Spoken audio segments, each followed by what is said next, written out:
Hey, here we go. Here we are. Welcome everybody to the Ludic Lens live stream, and we have a full house today. Fantastic! Hey. So we have Charlie. Hi guys. Good day, Charlie. Sam. Howdy. And Fraser. Hello. And how are we all doing today, guys? Yeah, doing well. I know how I'm doing. I'm just the stupid technology. The natural state of being. Yes. So, has anyone been up to any interesting games-related stuff this week? Who's going first? Oh!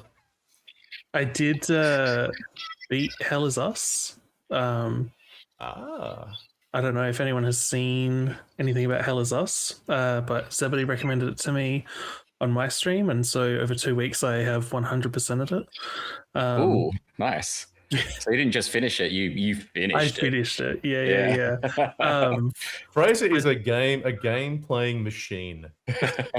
Listen. It was detrimental. I mean, I talked about it at length on my stream on Monday, but the summary is 7 out of 10 game. I had a 5 out of 10 experience because I rushed it, but it really reflected the things we've talked about. You know, where if the player's expectations of the core gameplay and the core gameplay don't align, you can really shoot yourself in the foot as a game dev. So I learned a lot from it. And then also having that good like conversation about a game and being able to understand it from another point of view. So yeah, pretty good. It was a nice way to cap it off and then go to Steam and uninstall it. Oh, really? I was going to say, could we maybe have a bit of a chat about it on one of our streams here? It sounds like you've got some interesting insights. Yeah, definitely we could do that. Yeah, it does look like it has great art direction. That's for sure. Yeah, art direction, sound direction, really, really in-depth narrative, writing, lore. But I found the gameplay didn't line up with what I expected, and so I butted heads with it quite a bit. But I'll leave that as the summary. Cool. Well, we'll find out more in the next week or two, maybe. Yeah, nice. So, Charlie, have you been doing any game stuff? No, not much new. I recently got my Animal Crossing island to a star rating of 2, which is big for me. I've been on the island star rating of 1 for a long time. Is that like Michelin? No, it's like I can't figure it out. I'm pretty sure it's like directly related to how many items you just have scattered around your island. But I've just been too busy like digging things and looking for fossils to really upgrade my island. But I realize I've hit a blocker. So the last couple of weeks I've just been trying to raise that star level, and this week was the week I did it. But it turns out I need 3 stars, so I've got a long way to go before I can continue in the progression of the game. Yeah. Oh dear, you've only got 1. But I got 2 now, so yeah. And Sam, what about you? Any interesting game stuff you've been doing? Not really, but I've been gardening a bit. I've planted some super hot chilies. Ooh, are we talking Stardew Valley or real life? Real life. IRL gardening. RIL. Yep. I didn't know there was such thing. Neither did I until I gave it a go. And then they're starting to pop up. Oh, awesome. Nice. So it's like survival mode on hard difficulty. Legit, yeah. And it's just chilies, is it? It's basically you're just going to be living on chilies. I'll be making some really hot sauce. These aren't the sort you can eat raw. What are what are the really hot ones? California Reapers or something? Yeah, I've got some Reapers. You do? Yeah. Nice. Terrifying. I have no idea why. I just wanted to give it a go, and I've been doing that. Yeah, you're there growing, gaining gardening XP. But I mean, I had a shower thought the other week of something that I could do in Unity, like a chili growing simulator. Yeah. I feel like something like that would go off because there's such a large chili growing community, and I'm sure a lot of them are gamers. I think if you added a session at the end, a bonus session, where you have to eat them as well, I think. Yeah. And then not only that, so it's the eating, and then the next day you've got to go and have a crap. That's the exciting part. The How explosive. gamify that. It's definitely hot. Yeah. So I'm disappointed no one mentioned our amazing adventures in Peak. I would have, but I Yeah. got kicked. My internet knocked me out, so I didn't get the satisfaction. But it was fun. Yeah. Keen I to do actually it finished as well in the end too. Very nice. Fraser rezzed me, and I managed to finish. Awesome. Yeah, I saw the final screenshot of you up on the mountain. Yeah, I was happy. I was a smiling little chappy. Happy chappy. Yeah.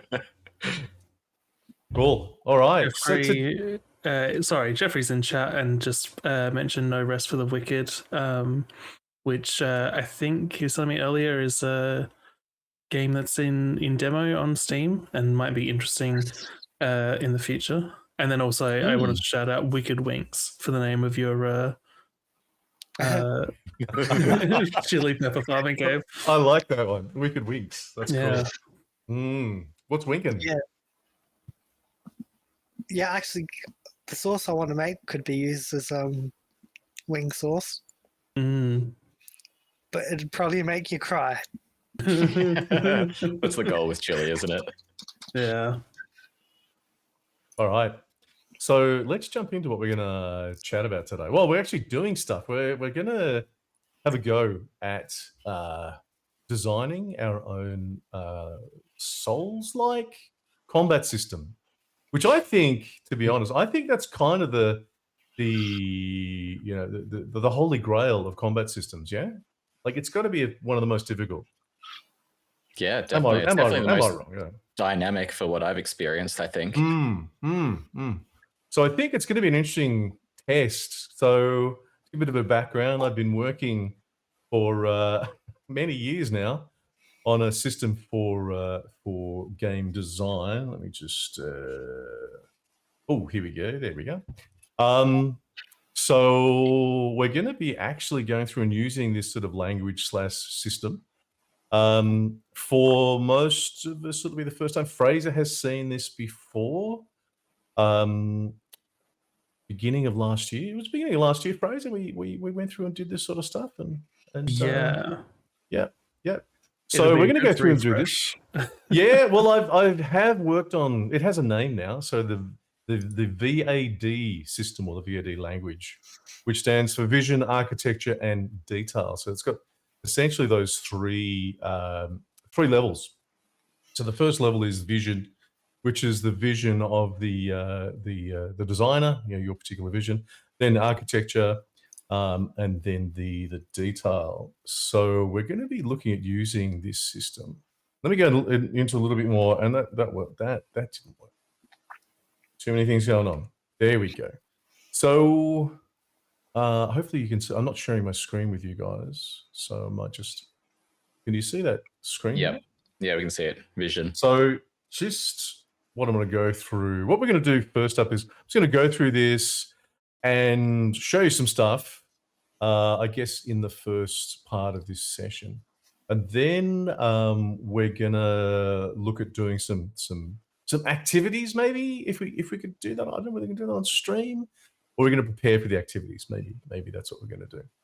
So as I said, the first level of this language is vision, and that's essentially the designer's vision. So I've talked about this before. I've talked about this in classes quite often. Mostly, if you're creating a game, if you've got any really sort of creative project that you're doing, usually you have some sort of vision. You have a vision of what that actually is going to be as the designer.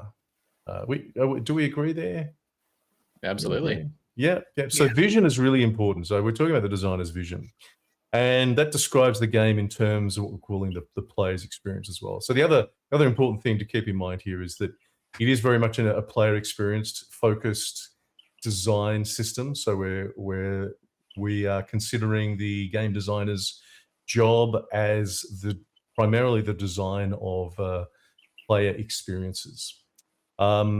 And to do that, to record that, we actually use something called player stories. And that's one of the things I'm going to talk about today. Essentially today, we're I think pretty much just going to be talking about player stories.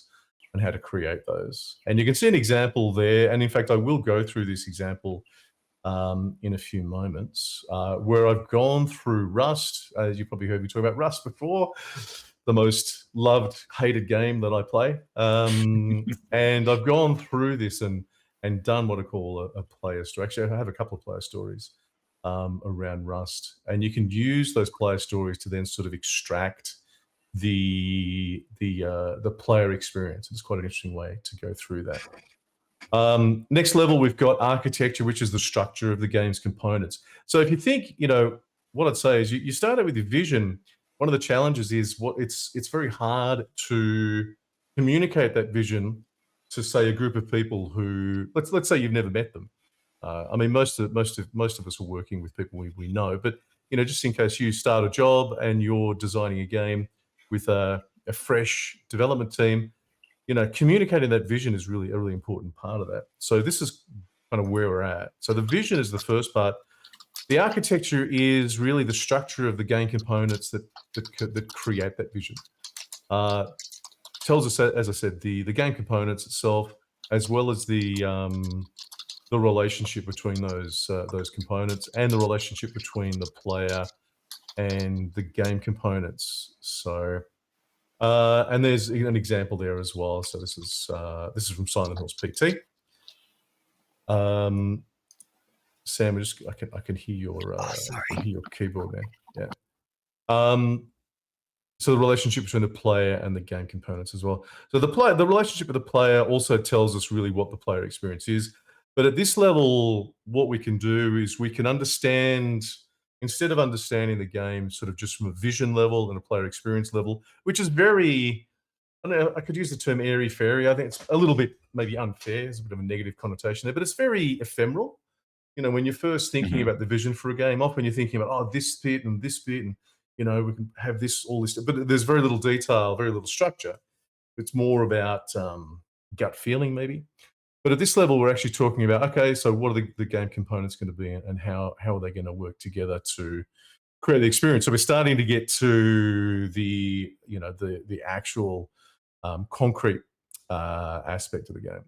And then below that, you have the lower level, which is a detailed structure of the game components itself. So this, you can see a couple of diagrams there. We've got the actor relationship diagram.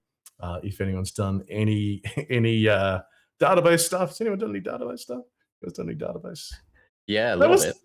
That's a long time ago now, though. So if anyone's done any database stuff, you'll be familiar with entity relationship diagrams. These are actor relationship diagrams. And then as well, also actor interaction diagrams. They're the two diagrams I found that I needed in the work that I've done, because they may expand over time. But the whole idea here is this is giving a level of detailed structure of the game components. The sort of detail that your development team needs to actually create your game. And it should also be game engine agnostic at this point. You shouldn't be telling your IT team or your tech team, sort of how they should be developing things. It should be, you'd be able to give it to them, and regardless of what engine they're using, the IT tech team should be able to come up with their own structure and everything for the technical part in the best way that they know how to do that, because they are the experts in there. Make sense? Questions? Comments? No, it's funny because it's pretty much as a feeling the path that I go with what I'm trying to do. Not that I've made it to the details section yet in designing my own games, but very much you start with the vision, you get everything out there that sounds cool, and everything you want to do, and then I always get locked into the architecture phase of like, how does this all come together? What are the components of this? What's doubling up? What's necessary? What's not necessary? And I think that's where I get really entrenched, specifically in design. Yeah. Well, what I'd say you might find if you sort of use the system I got here, and it's the experience that I've had, is that you end up spending actually a lot more time in the design phase, which can feel a little weird, to be honest. I mean, I've done this myself, and I was like, wow, I feel like I don't feel like I'm really working, when I'm doing this. But the reality was when I went and then took it and built it, all the research questions, all the design questions that I normally have to answer when I'm in the middle of coding, and then have to go and refactor things, had already been answered. So it was a much shorter development. Yeah, right. Time. And that's So- amazing. Well, To have particularly, I immediate mean, answers like that. yeah, and I mean, it's one thing if you just got yourself, like if you're doing solo dev, which I've done a lot of Yeah. that. I think you've done it as well. But if you are a designer and you have a team that's relying on you to answer those questions and give them the information, then, and also if maybe you've got a technical team of more than one, maybe you've got 3 or 4. Now, number one, you're paying those people, and whether they're sitting there waiting for you to make a decision or come up with some solution to something that they've come across, or they're working, you have to pay them, and you might be paying, instead of just paying one designer, you're paying 4 programmers, which are unfortunately more expensive than designers. I don't know why, but that's the case. So it's an interesting experience. So that's kind of where we're at. Any other comments before we sort of move on? Not for me. No, it just looks very familiar. Looks very familiar. Have I shown you this? I might have shown you this before, Sam. I think I've seen it in a lecture before. Oh, okay. Did I? It's giving Okay. me it's giving me uni vibes again. Or is it just this style? I mean, this is uni lecture kind of style, is it not? Yeah. That could be the problem. So anyway, that's a very high picture, big picture sort of idea of what is involved. And what I want to go through today basically is looking at the vision and the player stories. And the way that we usually start is to actually look at existing games and to analyze what's going on in an existing game, which is the reason I asked you guys to look at your sort of favorite Souls games and put some stuff together so we could actually go through and analyze that. So that's the first thing we're going to do. I'm actually going to go through, we'll have a look at, before we start, we'll go through and have a look at one that I've done. So this is White Day in Rust. So this is a game that I know really well. I played a lot of. Also watched a lot of YouTube videos of other people playing as well. And that's useful to get different perspectives. So of course, when I'm playing as a player is different sometimes to when other people are playing. But essentially, what I'm going to go through is I'm actually going to read through this. I know this is kind of unusual. It's not that long. It's only like a page. But I want to give you an idea of what I mean when I talk about a player story. We cool with that? Yeah, Story let's time? do it. Let's hear it. Don't fall asleep, okay, while I'm reading. Okay, so this is something I put together, and I've got up here. The following is a story I put together based upon personal experience in the game, as well as watching a number of YouTubers play the game. So I kind of had an idea in my mind already of what I was wanting to get across. I haven't been playing for a long time, but I think at the time I wrote this, I had like over 1,000 hours in the game and stuff like that. So it was a game I knew really well. So let me start. So I wake up naked and alone on a beach, armed only with a rock and a torch. At this point, I'm completely vulnerable and pretty much anything can kill me. So you notice I'm talking first person as well. So player stories, this is from a first person perspective. As it is Wipe Day, there are dozens of other fresh spawns logging into the server and racing to survive and find the best base location on the island. At this point, I have little in the way of gear and resources to lose. The competition for the best base locations will be fierce. Driven by a sense of fear, excitement, and desire to win, I run at full speed to find a good base location and collect enough resources to build a small base. On my journey, I encounter a few other players. The unwritten rule in Rust is trust no one. If I'm lucky, I see them first and attack before they know I am there. If I'm unlucky, they see me first and I get a headshot with a spear or lose the meager amount of loot I've been able to accumulate and respawn on the beach and repeat the process again. Anxiety runs high. So you can see I'm using emotive words. This is definitely not, Mhm. this is definitely not academic or, we're looking for the emotion. We're looking for the feelings. Yeah. Yeah. So after a few false starts, stunning victories, and humiliating defeats, again, the very emotive language, I finally have enough resources to build a base on the spot I've chosen. I have crafted a building plan. I'm trying to highlight this so you can see what I'm reading.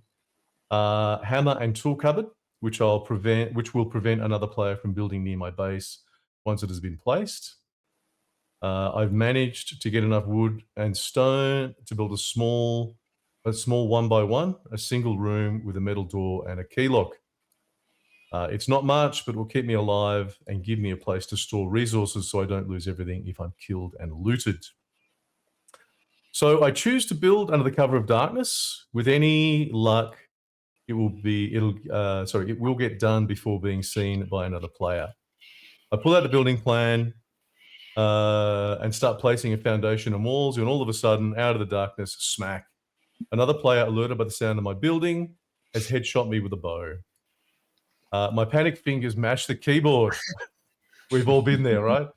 My adrenaline-fueled right arm sends the mouse across the desk, spinning my character around a couple of times on the spot, giving my nemesis ample opportunity for a second shot.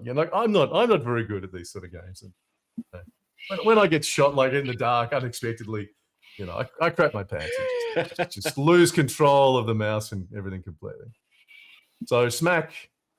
A body shot this time, but it's enough to bring me down. Sweat drips into my eye, blurring my vision as the message, "You've been injured and will die if you don't get help soon," comes up on the screen, and my character lies prone in the game. It's just so anyone who's played Rust, you've been here. All that time, all that effort, all those resources, and my precious base gone. Unless I can somehow save the situation. So here we're getting, I guess, part of the meta game in a way, the social kind of stuff. So I do what any brave and resourceful player would do in the same situation. I grovel. GG, buddy, good shot. I say in the game. I say in the game chat, in the in-game chat. I see the other player's character looming over my body. I don't know if we've ever done this, but come on, man, can you pick me up? I've been killed 100 times today, I say in my most pathetic voice. He makes no reply except to start looting my body and taking all my possessions and stuff, and precious stuff. If he's played the game for any time at all, he knows how duplicitous Rust players can be. If he picks me up and leaves a weapon on my body, I'm just as likely to kill him with it as soon as I'm back on my feet. Having taken everything he wanted, he teabags me a couple of times and ends my tortured existence with a hatchet to the head. I wake up naked and alone on a beach. That's my little Rust player story. So, out of that, so that's kind of one of the first. Once you've sort of got an idea of the sort of game you want to do. So we're talking about Souls-like games. This is obviously an online multiplayer game. One of the first things is to go and find something similar to the game you're playing and come up with something along these lines. So you can use, obviously, playing it yourself. You can use written playthroughs. You can, whatever you need to sort of understand it. If it's something you play yourself, obviously it's a lot easier. And then that's sort of the first thing we do. And just to give you an idea, after that, then we talk about sort of the relationships between the player and what's going on here, social interaction, and try and define the different game actors. So I have this term game actors, which is basically just an object, like anything that's in the game. Fraser, do you remember what a game actor is? I think I spent a lot of time trying to explain it. Yeah. The tone of voice says it all. I don't remember. It's a category. A game actor is basically anything in the game, really. So, for instance, your avatar is a game actor. Anyway, so I'll talk more about game actors later. It's also the functional. So there's two types of relationships. There's functional and was it functional and personal? So functional are just like, hey, you just press the key or you press this combination of keys. It's very much the functions. The personal is the emotional types of relationships that we were kind of talking about previously. So once we've got the player stories to the point where we're happy with them, we can then go through and actually extract the information that we want out of them. And you can come up with very detailed. You can see this is actually 20 pages, 29 pages. Goodness me. There you go. This is just the analysis too. So this is just the sort of the first phase, and we can go through and we can sort of get a good. What this forces you to do is to really look really closely. Number one, at the player experience. So what's the play? What is the player experience that's happening? What are the emotional things that are going on? Psychological things that are going on. The social, any meaning and stuff there as well. So you've really got to look very closely at what's happening. And the thing about just playing a game is that we don't do that. When we're playing the game, we're focused just on what's kind of happening and what we're doing. This time we're taking a step back and we're saying, well, what's the game doing as well? What are the components of the game that are actually working together to create the experience that I'm having as well? So you have to go in, and it's quite often surprising. What you realize is that there are things happening in the game that, as a player, you think this is what's going on. This is the illusion, I'd call it, that the game is giving me. But when I look at it from a design point of view and trying to understand what's going on, there's actually different things happening with different systems within the game that are completely different to what my perception is. Make any sense?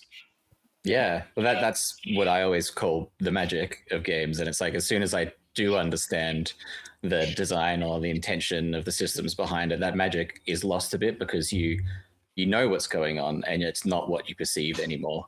Yeah. Yeah. But of course, if you're creating, we're talking from a game design point of view. Yeah. So I think it's the same with film. If you start understanding how films actually create your emotional sort of response, you have the same thing. It can actually dullen the experience that you might have. But hey, that's the price we pay as game designers. Yeah. Well, we want to understand them. Yeah, that's the thing, I think. Can't play games the same way anymore after doing that degree. Exactly.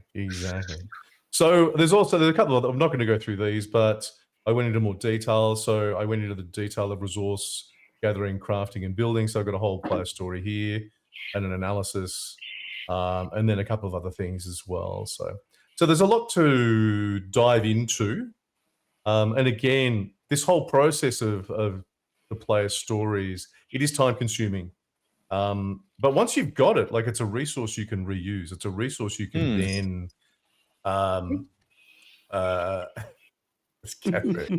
it's a resource. And not only that, you can use this to, so if you, and this is what I want to look at, if we can go through and we can get to this level with our Souls-like combat system. So if we can really thoroughly analyze an existing combat system, what you can do then is go, okay, so how do we tweak it? Okay, how do we make it our own? How do we change things to a degree so that we're not just, one of the worst things I think you can do in any creative profession is just copy and paste. I mean, that's, I don't think I'm I don't think I'm sort of saying anything groundbreaking there, but like, if you want to get no respect from people, just copy and paste something. Yeah. So what we're trying to do is we're trying to take the things that we love, particularly the game experiences that we love, and say, okay, well, hang on, I think we can improve on this, or we can actually create a different experience by changing maybe this element or this element and this element. But to do that, you need to understand how it actually works together first. Yeah, Okay. I think the play story, I really like it as a tool for that. I think humans are very well suited to storytelling. Yeah. And so starting from that position, not only is there so many resources out there that can help you, but I think we have a natural inclination for it.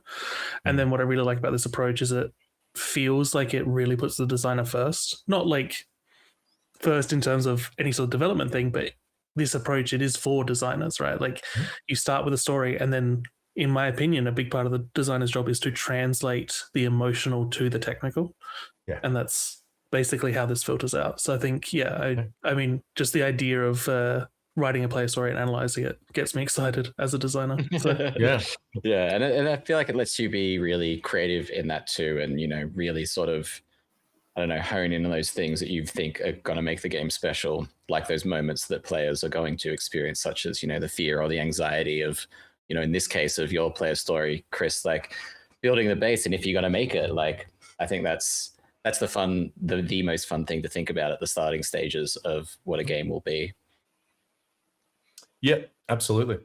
Absolutely. So, and just in response to Fraser as well, like translating that emotional experience into a set of instructions or diagrams or design documents, which are which your development team can actually build. That's hard work. That's actually hard. And if you get it wrong, or if you leave holes in it, or if you make it vague and you end up, you end up with the lead developer's game instead of your game. So you're, if you don't do this job well, you're potentially not going to get that game which you had the vision for. I think it really clearly shows how a game designer is sort of justified as a designer. It feels very reminiscent to every other design field, like without a designer, you'll just end up with whatever the construction workers, thought was best for it. So, sometimes that might work out, and sometimes you can tell that they needed a designer. We've all seen the nightmare construction where, they lay the foundations and then don't leave room for like the plumbing or the electrical things.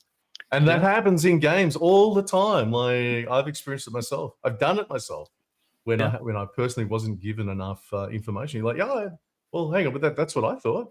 And it's like, nah, completely wrong. So, yeah. It really reminds me of like the personalities that you'd sometimes come up with in design fields, where you imagine like a John Doe in his 60s. He works in this field. He doesn't spend too much time at the computer, and your job is to try and design something with him in mind. Yeah, like the same applies here, especially with your target demographic. Yeah, I mean, that's your customer personas. They're still important. Yeah, that's sort of a separate thing. Definitely still important. Fraser? No, I was just agreeing. Personas, you can write player stories based on personas. Like you said, you it's easiest to write it from your perspective, but it's really important to go and sort of see when you're doing this analysis of existing games, go and watch other people play it, and then you can sort of start to build a player story from their persona. Yeah. And also, what if you're employed to design a game for teenage kids? That's definitely not you. So you need to be able to do that. Yeah, 100%. Yeah.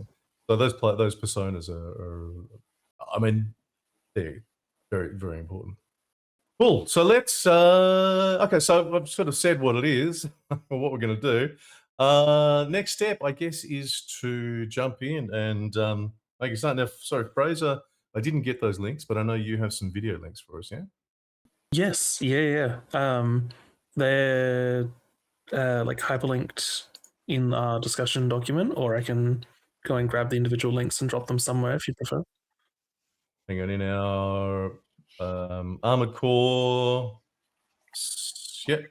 So which one? Which Armored Core?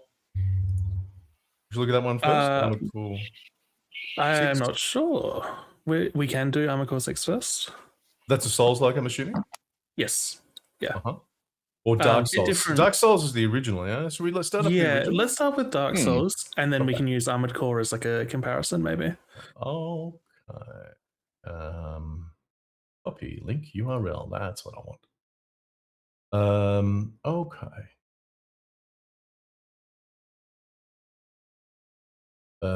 No, we won't do it through. We'll do it through. We'll do it through my browser that has an active ad blocker. Smart. Yeah. Okay. Pause. So this is you? This is me Fraser? and Gemma. It's you.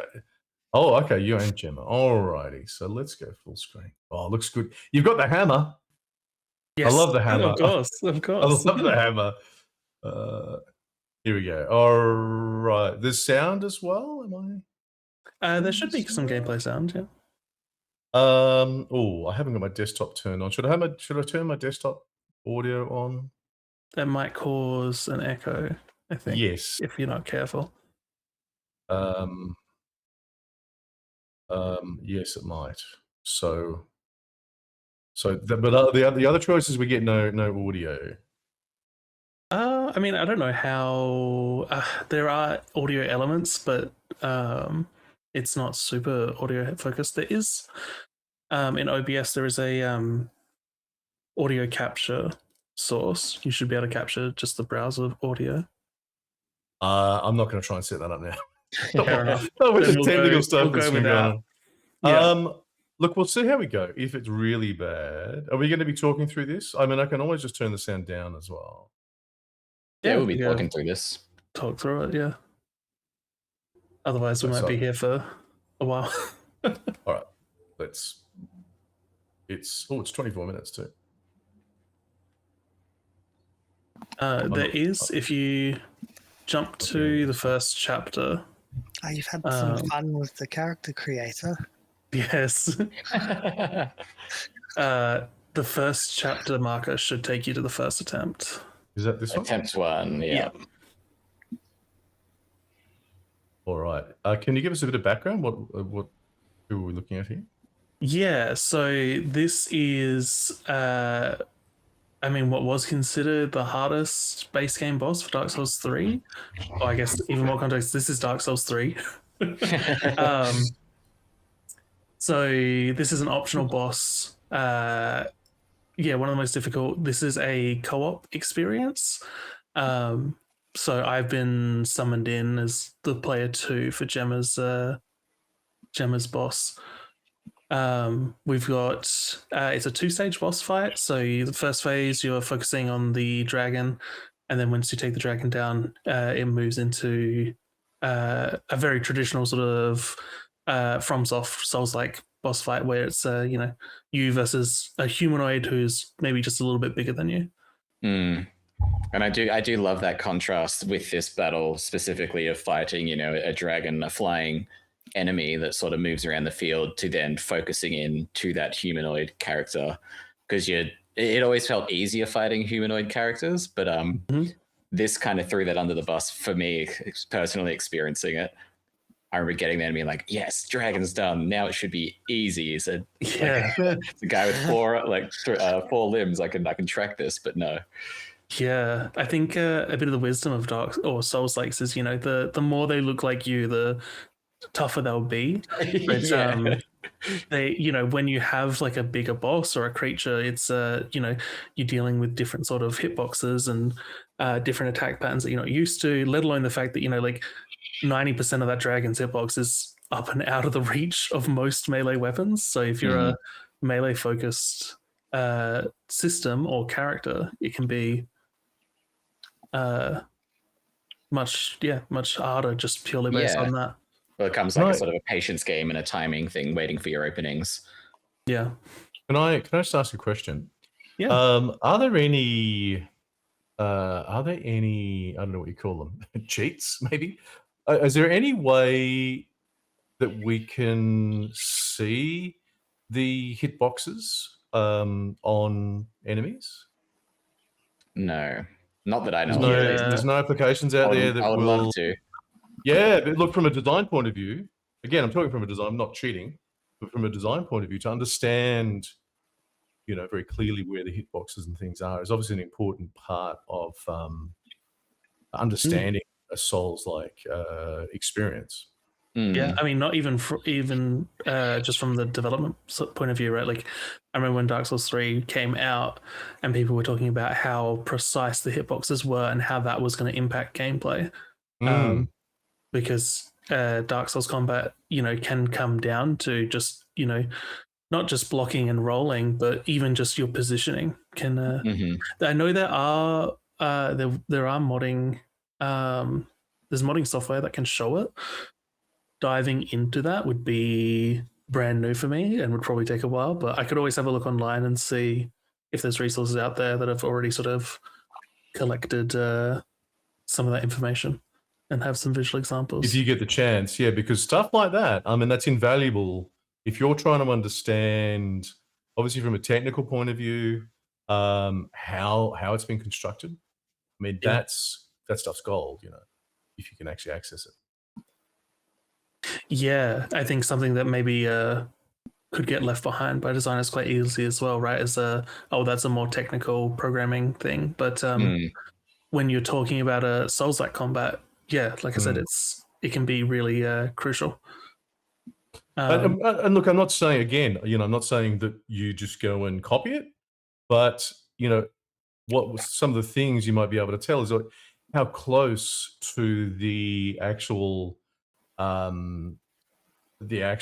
models. I say here, so for the head there, is the hitbox bigger than that? Because normally in most games the hitbox tends to be larger and sort of simpler. But maybe in this game, maybe it's smaller. Who knows? To make it harder, so you have to be more accurate. Yeah, and also the hitbox of the hammer and the weapons as well. Yeah, and I mean that comes up as a complaint, right? If it feels like something should have missed you and it hits you in a Souls-like game, it's like this is like a competitive game. It's like this can't stand for it. Yeah, absolutely. But accuracy is really important. Yeah. I think accuracy is pretty paramount to this style of fighting, particularly now, because just as you said, it's like it answers those questions of like oh, why the hell did I die then? It looked like it hit, or it looked like I rolled through that. At least in this form of Souls-like combat, right? Yeah. That you can push the genre in a way where that sort of precision is less necessary. But yeah, you have to understand, what you're trying to make to know if you need to focus on it or not. Oh, you made it. Well done. Phase 1. Phase, of course. Phase I 1. forgot it's a Souls game. Yep. Imagine how and then it comes back and kicks you in the ass, bites you in the ass. We got multi-phase boss fights. One of the things I thought was interesting with your player story for Rust is the way you start and end with the same. You wake up, naked on a beach. Yeah.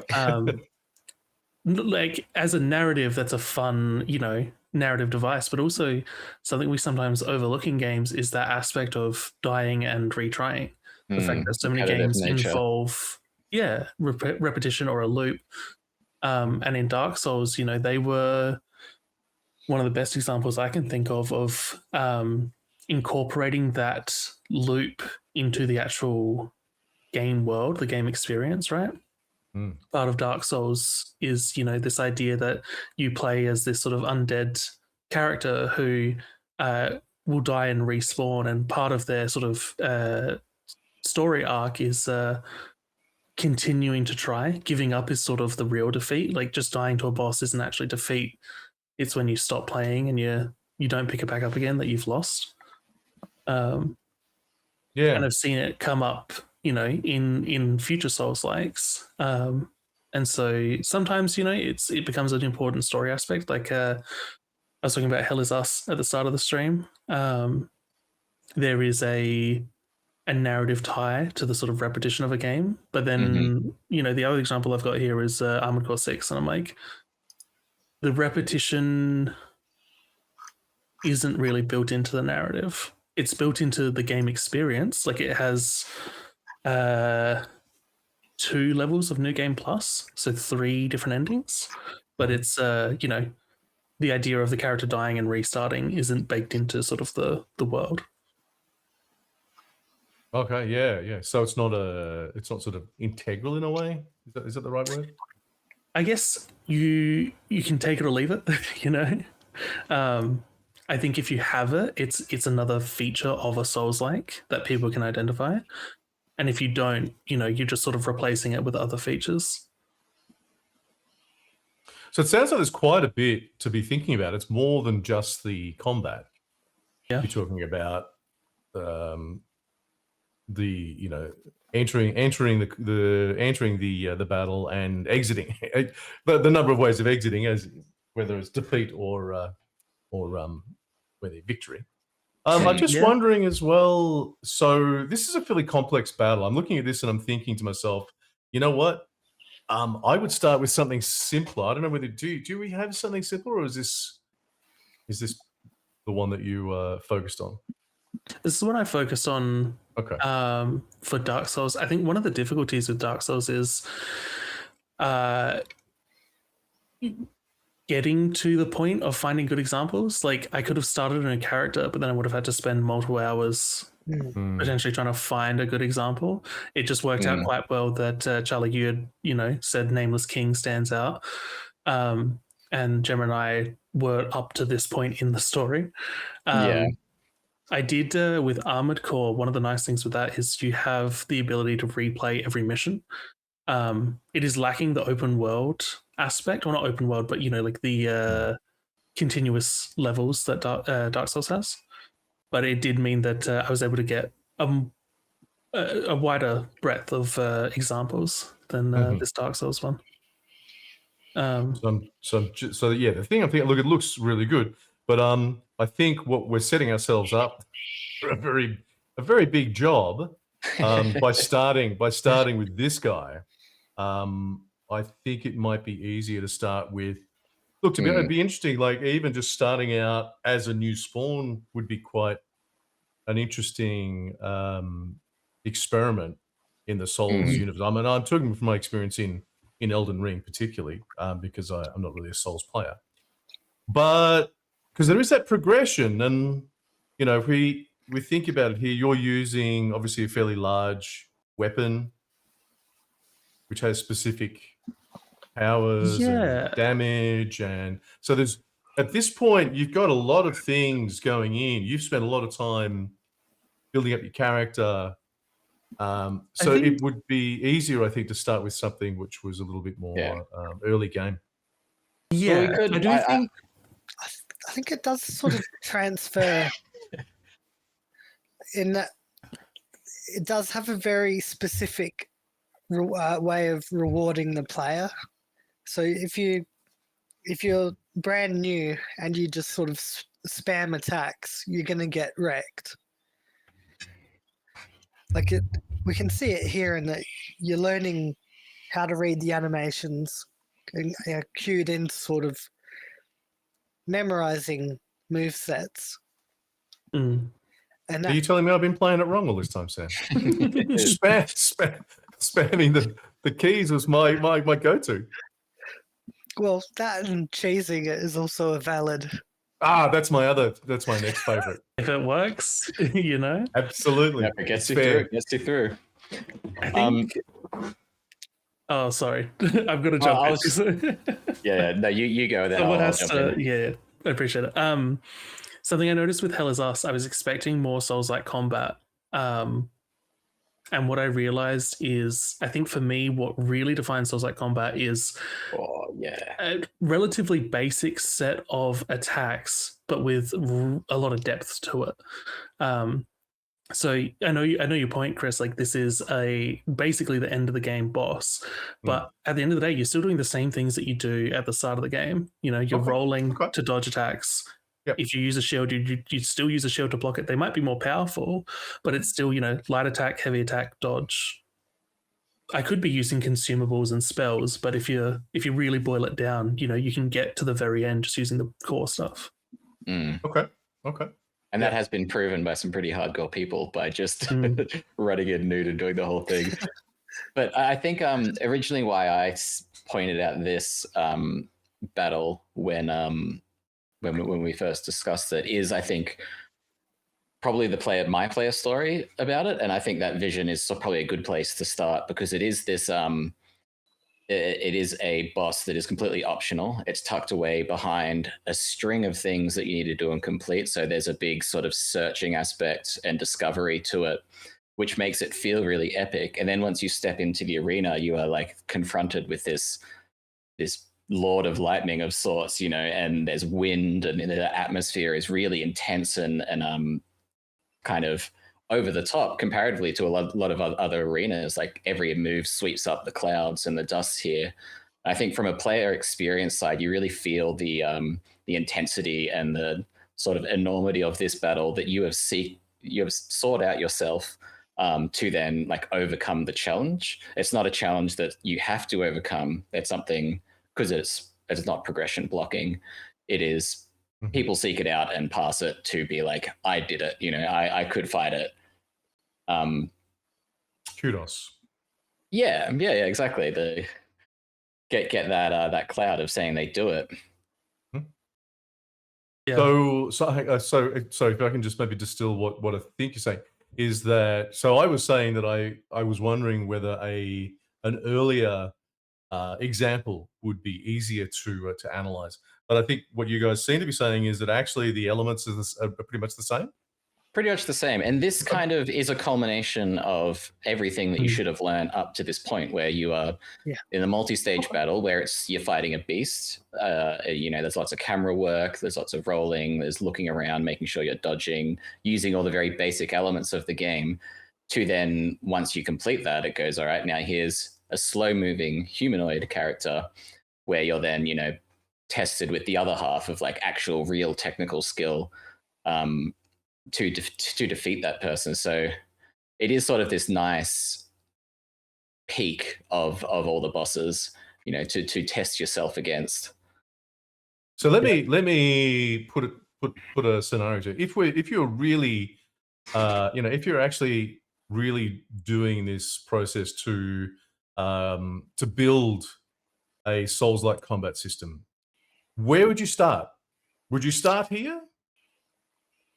Well, I think it depends where you want to start. Like if you wanted to build a game with bosses, I think building the system, it's a hard call just to be like, yeah, I want to create a sweet fighting game. But like, do you want to create a sweet fighting game with bosses? Do you want to create a sweet fighting game with like one type of awesome enemy that can do heaps of things? I feel like a good process would be like imagining a boss, how it functions, and how a player would experience that boss. Like in this case, it's the player walks into this mysterious arena and a flying enemy comes in, and they have to figure out the movements of this new creature, you know, provided you have probably fought a dragon in this game already by this point. But breaking it down into the movement patterns of that creature, and then sort of moving on from that. I think there is a lot to unpack, and then be able to figure out like, well, what does the player need to be able to do? He needs to be able to move the camera with precision to track this enemy. He needs to be able to roll, dodge, attack. You know, you can start distilling all these things from this really sort of large epic fight. Okay. You know. Well, I mean, if we go, you know, if we go and do this as a process, you know, if we're starting with this is your choice, and I'm you know, I'm not gonna say no. I agree that it's probably not the best place to start building a total fighting system from. But if that's your vision, to have epic battles fighting dragons, you know, why not start well, you can start there, but I guess, okay, so what I'm thinking is, let's say, let's extrapolate a little bit and say, you know what, you know, we're going to be doing this. The process we're going to take is, number one, we're going to do some analysis. We're going to understand how Souls gameplay works. I'm going to understand the different components and how they work together, and how Fraser is so sexy. Your character. That schnoz. And then I would suggest there would be a process of prototyping, and I certainly wouldn't start my prototype with this. If I was starting from scratch, I would be starting with a simple two characters fighting with each other, getting those systems working first, and then building on top of that. Just So enough. going from simple and then building the more complex, more nuanced, different systems, fighting systems on top of once you've got the base working. So a Yeah. bit more, just like a vertical slice. Well, that's kind of essentially what you'd be doing, something along those lines, you know. And then once you've got all those systems working, then you've got one really good boss working. Then you start going sideways, and you get the other stuff working as well, the other bosses and what have you. It's just an approach, but starting simple, I find, is the best. So that's kind of why I'm asking. Now, it doesn't necessarily mean this is not valid, because I think what you're saying is correct. I have a feeling from what you guys are saying, because it sounds to me like all you guys are sad Souls-like fanboys. But someone like me who's never, I mean, I played Elden Ring, but otherwise, you know, I'm not a Souls player. I'm looking at this and thinking, geez, there's a lot of stuff going on there which I don't know. You guys perhaps already know it, but again, if you want to be thinking about player stories, starting simple, something that you can give to your dev team to create your prototype and then build upon that. So I still leave it up to you guys. If you think this will do, I mean, this could be a good place to start to create a player story, but you might need to sort of extract different parts of it to create something that you can give to your dev team. Yeah. Well, a fun exercise might be, we do try and start at this deep end aspect of like, how do we unpack a game's components from the most epic scene that we want in the game versus. So we're doing this. We're doing the Souls. We're doing the Souls equivalent of game design. It's like, Yeah. That's good. Okay.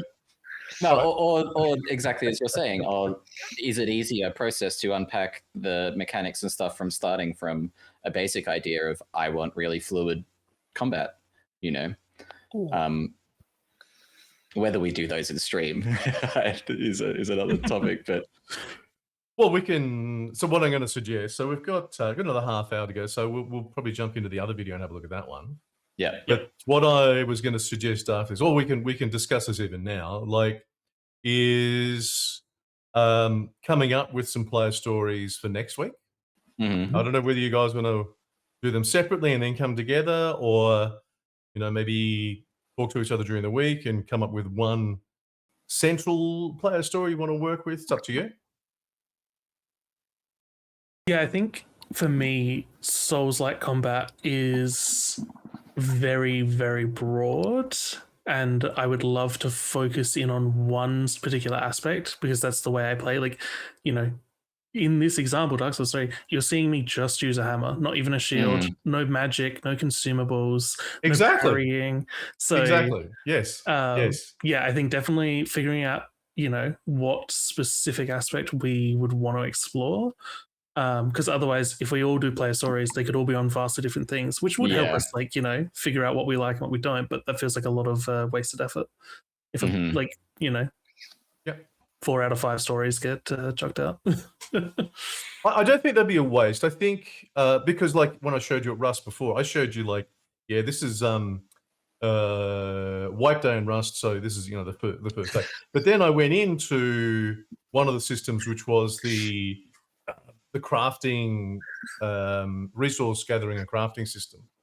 So you can start with something like this, which is your ultimate. This is kind of the ultimate end boss, and then focus in for sure. So maybe again, what you guys want to, the approach you guys want to have is it's up to you. If you want to come up with something separate, I think it'd be interesting to go through and have a look at your different. I wouldn't mind sort of you guys doing it in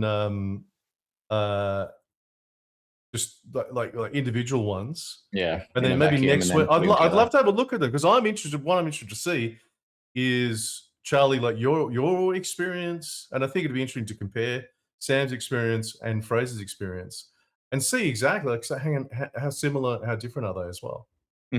So focusing specifically on our personal experiences, not a sort of desired experience from it. Whichever one you want to do, Fraser, I think. Oh, is, gosh. Okay. Is that too broad? We could certainly have a lot of fun with it. Yeah, no.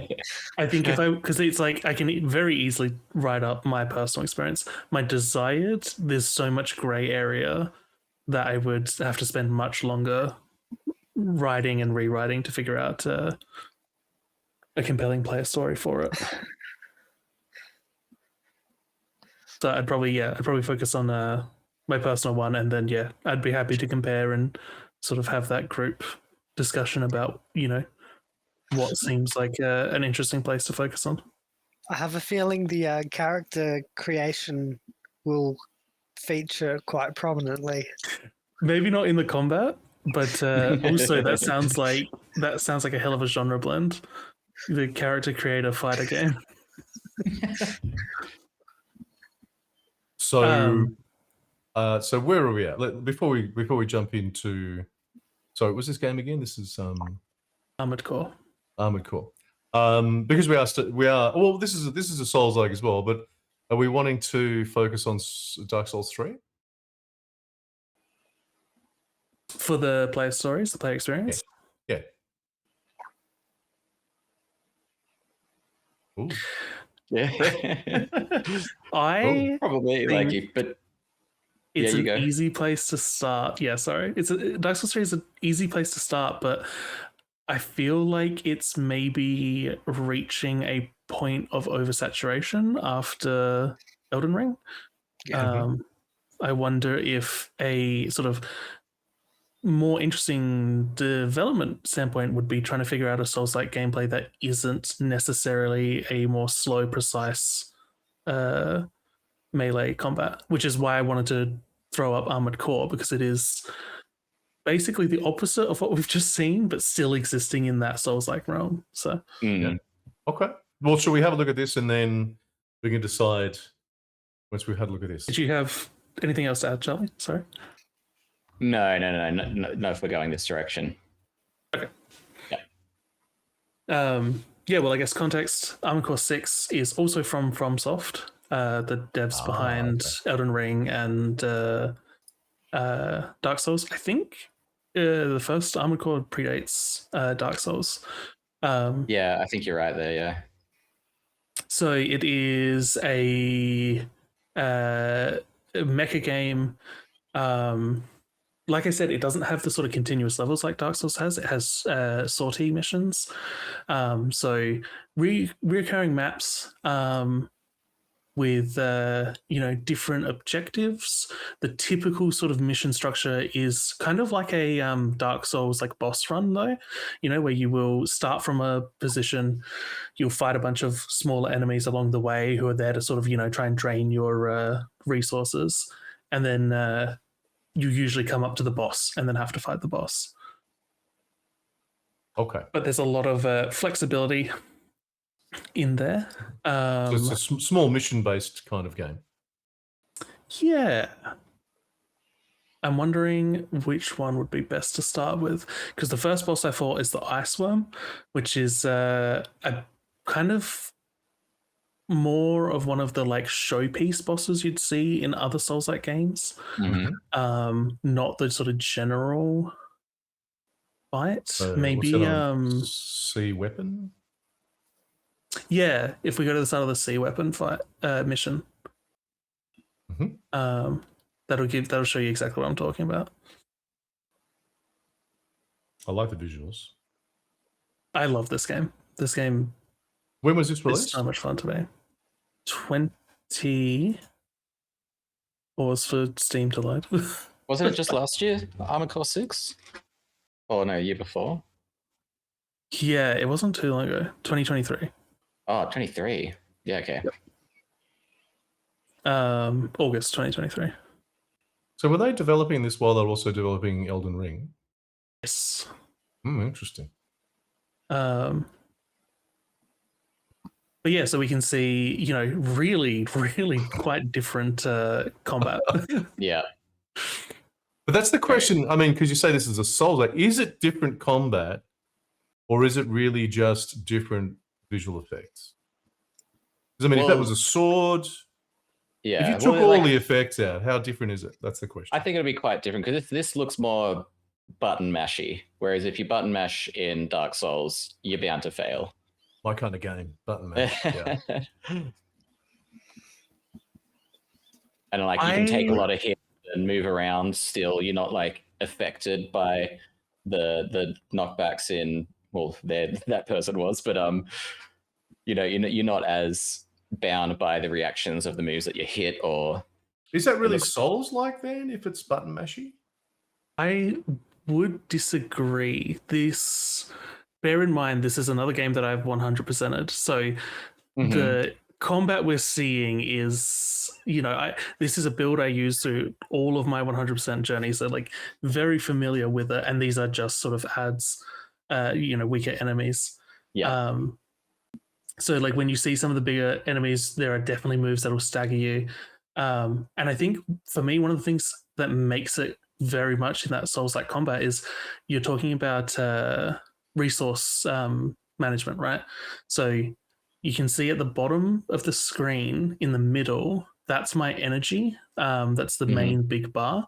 Above that is sort of like the posture, or the what is it called in like Sekiro, you know, where I think it is posture, you know, where it's like or posture, yeah, where stance, yeah.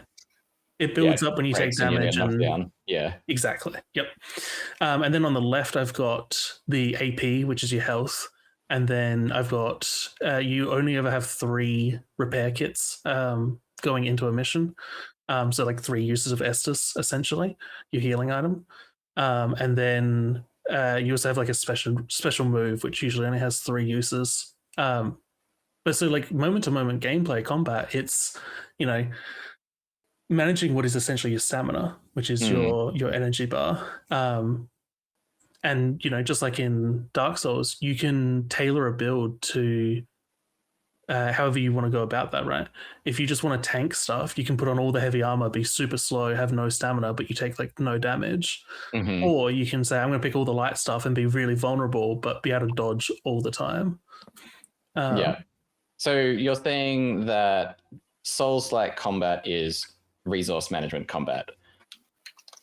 Is the difficulty level of this sort of as unforgivable? Like, if I guess you only have the 3 healing, so if you die, level over, you go back to start the whole entire mission. Because that Dark Souls, you know, you have the souls and then you die, and the reward is going back. Well, the punishment is losing everything, but the reward is going back and potentially having a chance to get your in-game currency back. Is there sort of something like that in Armored Core, or due to the nature of its sort of mission-based sort of setup, it can't really compare? No, I mean, you're spot on. There is definitely, I think something you can notice over FromSoft's sort of release history is definitely leaning to a forgiveness that like old Dark Souls, and especially old Armored Cores didn't have. You know, like there's a big discussion about the placement of bonfires or checkpoints in Souls games. You know, like Elden Ring pretty much had a checkpoint before every boss. Yeah. Whereas Dark Souls 1, you know, dreaded runbacks.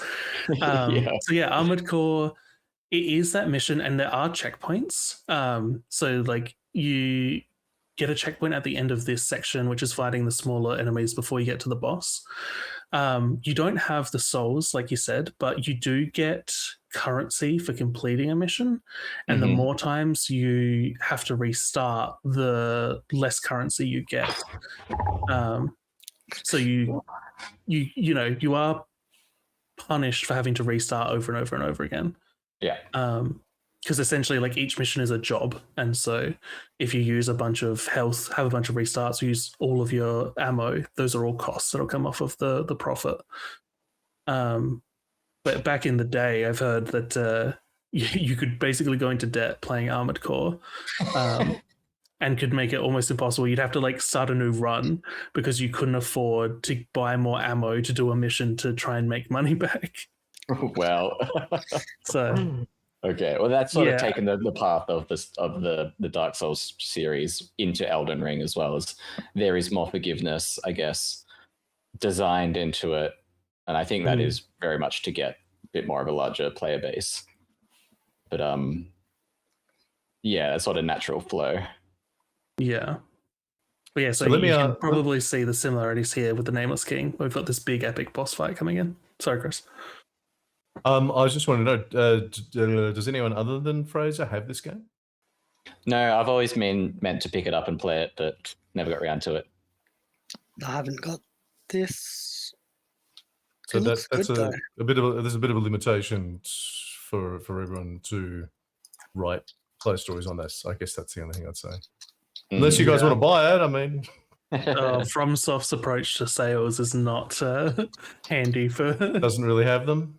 not picking up games. Oh, it on looks when, like a great game. I'd love to give it a go. I have a feeling I may end up just giving up on it after a while because, like, yeah, it looks pretty brutal. It's very tough. Right. I love. There's no easy mode for people like me. We're talking about Souls-like games. Yes, So, I Easy know. mode is the I know. checkpoint before the boss. It's a checkpoint.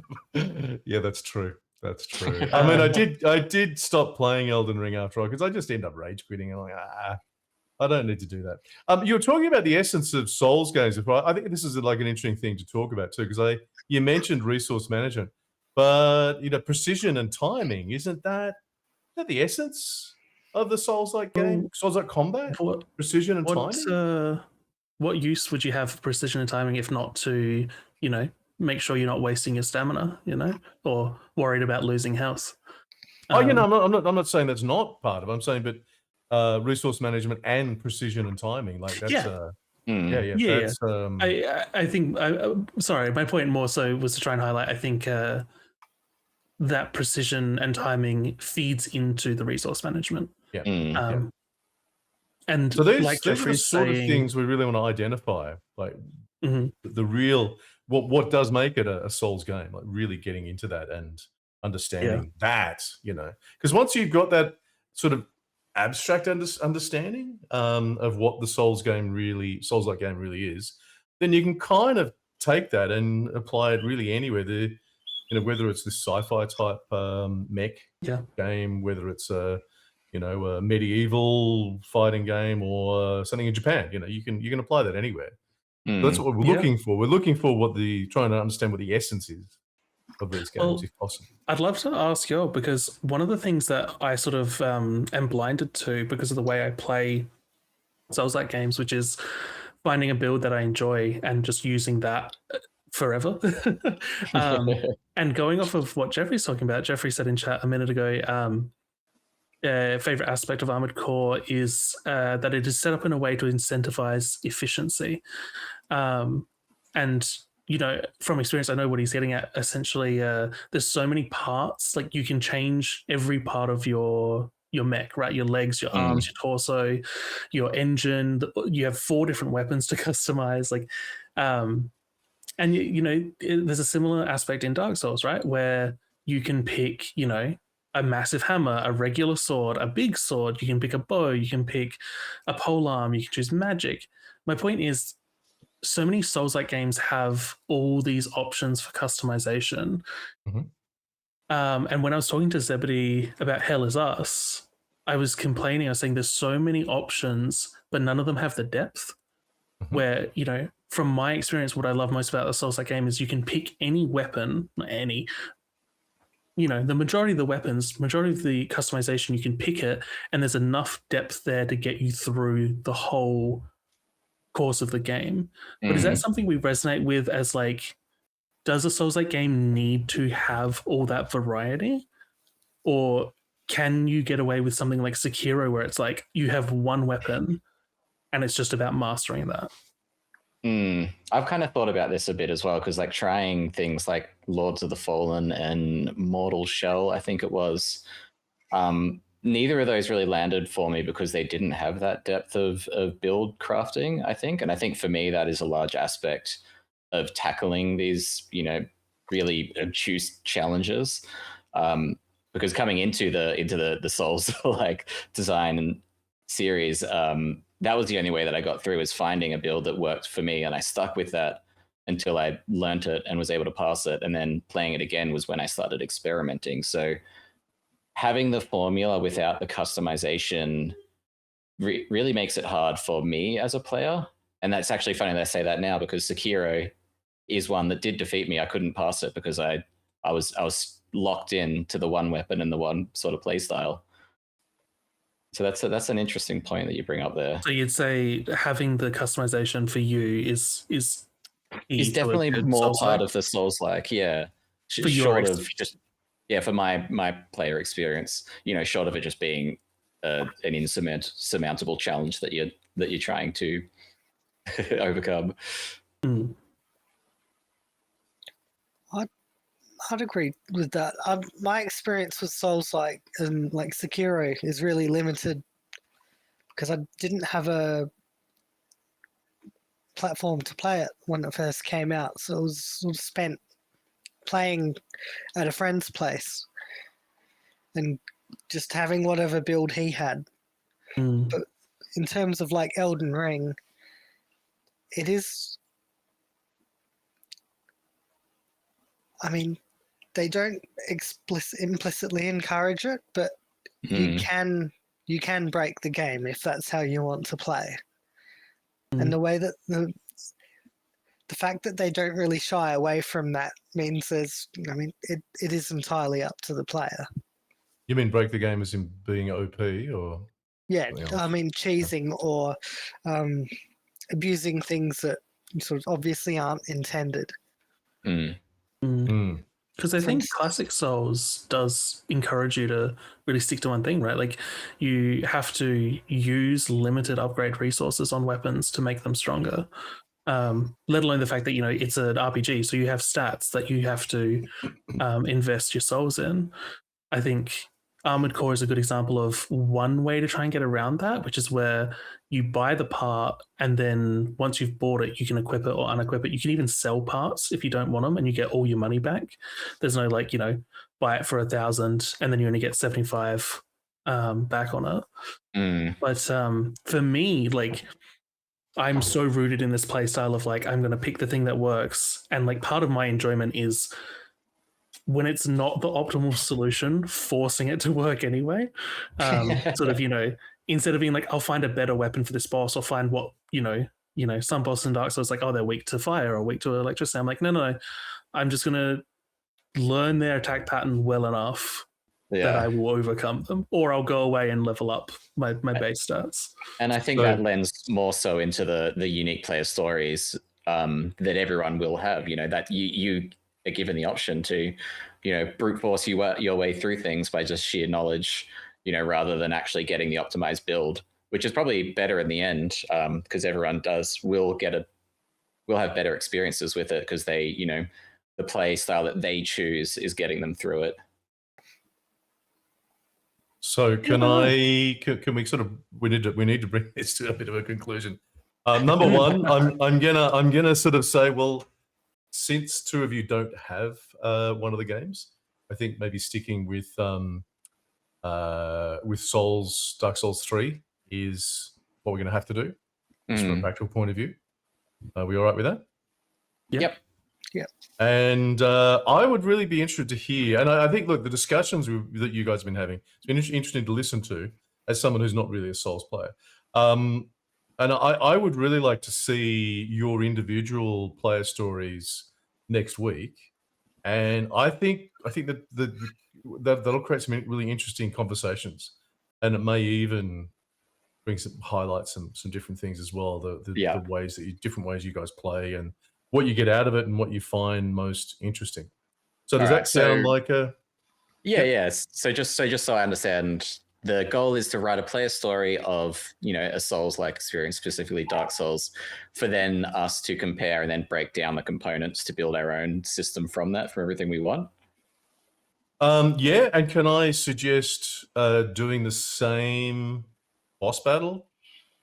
Yes. Like I want to try and be as close together as possible, so we're comparing oranges with oranges. Yep. We can if you want to expand that later, that's fine. But I think for a first pass through, sort of everyone focusing on the same thing is gonna make it clearer. Otherwise, there's a danger of confusing things. I think you're getting to cross purposes. Yeah. So you guys happy to write a player story of the boss battle that we saw today?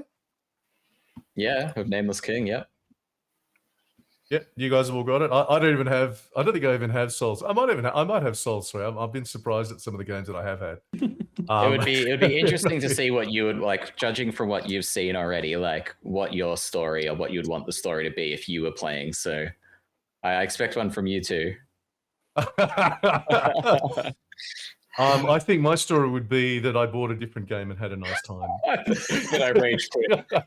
I enter the arena and immediately turn off the console. Yeah, look, I'm new controller for Marketplace.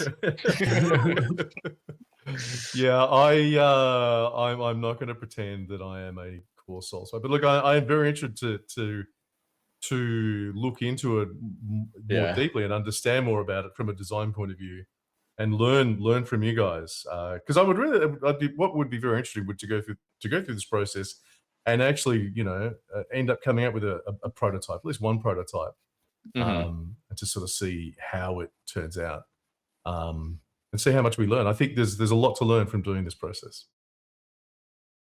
Yeah, absolutely, for sure. So that's good. So everyone will have 5,000 words written on the combat of the what was it called again? The king, the unseen, the nameless king, the nameless king. By this time next week, I feel like I'm a high school teacher. All right, homework acquired. It doesn't have to be 5,000 words, guys. It's at least 4,000 though. You might be surprised. 10%. You might be surprised how easy it is to actually come up with a lot of words, because you're writing. It's more from your head, like, and you're like, what am I? Yeah, writing emotively. For sure. Yeah, and it is. You need to. You really do want to concentrate on your own. What's going on internally? What your feelings are? What your mindset is. And the other thing to keep in mind is also meaningfulness. So what you need to learn. Because that's a big aspect of Souls-like games, isn't it? Like learning the moveset. Yeah. So including stuff like that as well, which might be hard if you guys have spent a lot of time on it. But maybe you need to sort of put yourself into the position of being a noob as well.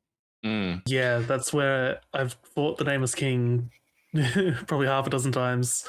So it's I'm like, okay, I should probably roll that back a bit and then figure out one.